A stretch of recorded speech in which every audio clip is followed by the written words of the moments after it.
बोलो, दिखाओ, बोलो।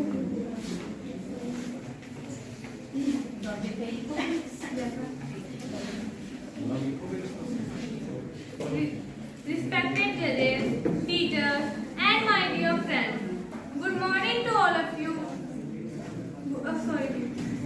Good afternoon to all of you. I am Menzal and she is Simran Kaur. We are the student in 8th class in Government Senior Secondary School, Harjawar. We have participated in National Children's Science Congress 2023 and 2024. The focal theme: Understanding Ecosystem for Health and Well-being. The sub-theme: Fostering Health, Nutrition and Well-being. The name of our project: EcoBrief. The name of our guide teacher, Mrs. Sonia ma'am, and the name of Principal Sardar Lakwinder Singh sir. Respected judges, there are two major sources of plastic waste. पहला है plastic wrapper. हम इसे कितना भी avoid करें, परंतु बाजार में हर वस्तु प्लास्टिक रैपर में ही आती है। फिर चाहे वे ब्रेड हो, दूध हो, बिस्किट हो या फिर स्नैक्स हो, यहाँ तक के जंक फूड जो बहुत जोरों शोरों से खाया जाता है, वे भी आजकल प्लास्टिक रैपर में पैक होकर आता है। ये हमारी रोज की जरूरतें बन चुकी हैं।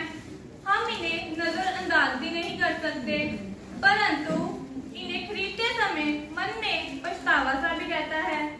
असल में दिक्कत ये है कि इन प्लास्टिक रैपर को रद्दी वाले नहीं लेते, जिसकी वजह से वेस्ट के ढेर बढ़ते जा रहे हैं। दूसरा है हमारे पास प्लास्टिक की बोतलें। हम प्लास्टिक की बोतलों से कितना भी गुरेज करें, परंतु बाजार में हर वस्तु जैसे शीतल पेय और कोल्ड ड्रिंक प्लास्टिक की बोतलों में ही पैक होकर आती हैं।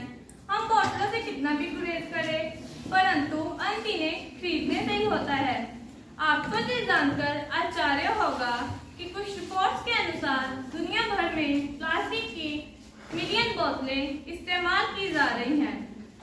इस समस्या को लेकर सबसे पहले तो हमने अपने आसपास, अपने नगर, अपने मोहल्लों में देखा, तो हमने कुछ सर्वे किया, जिसमें हमने अपने स्कूल के विद्यार्थियों से इस तरह के प्रश्न पूछे, जो हमने इस पाई चार्ट के ऊपर दर्शाए हैं।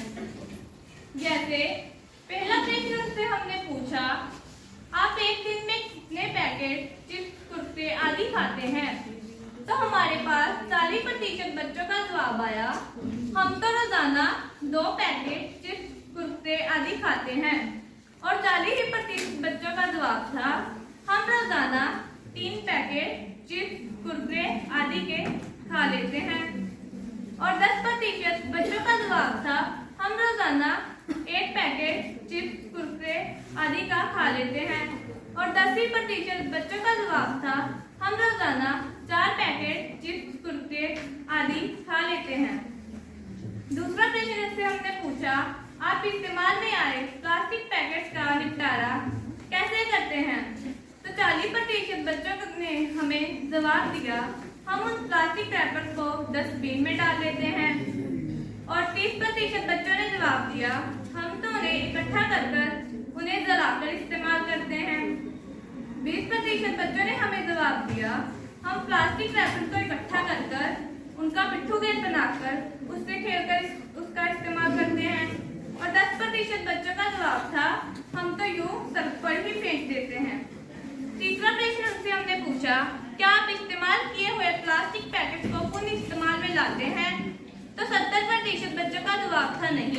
और 30% बच्चों का जवाब था हाँ। चौथा प्रश्न उनसे हमने पूछा, क्या कोई दिन ऐसा जाता है जिस दिन आप प्लास्टिक पैकेट इस्तेमाल नहीं करते? तो 80% बच्चों का जवाब हमारे पास था हाँ और 20% बच्चों का जवाब था नहीं। अब इस समस्या का समाधान हमने निकाला है इकोब्रिक्स। इकोब्रिक्स ऐसे ब्लॉक्स हैं जिन्हें हम आसानी से घर में बना सकते हैं। इकोब्रिक्स को बनाने की विधि है, कुछ प्लास्टिक के साथ रैपर्स इकट्ठा करें, एक साफ बोतल लें।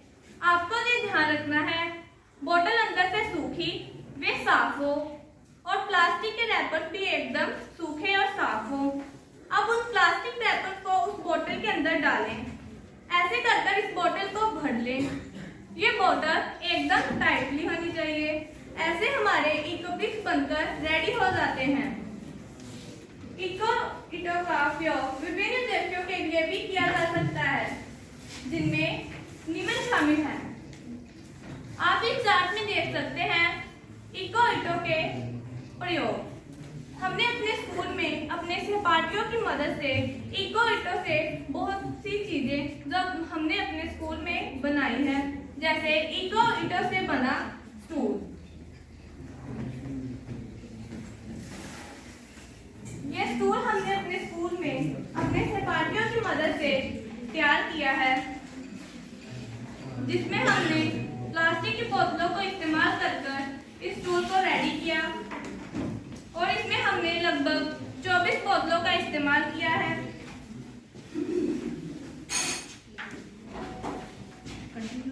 इसका वजन एकदम हमारे तौर से 3 किलो के आसपास है। इसको बनाने में हमको 200 रुपए का खर्चा आया है।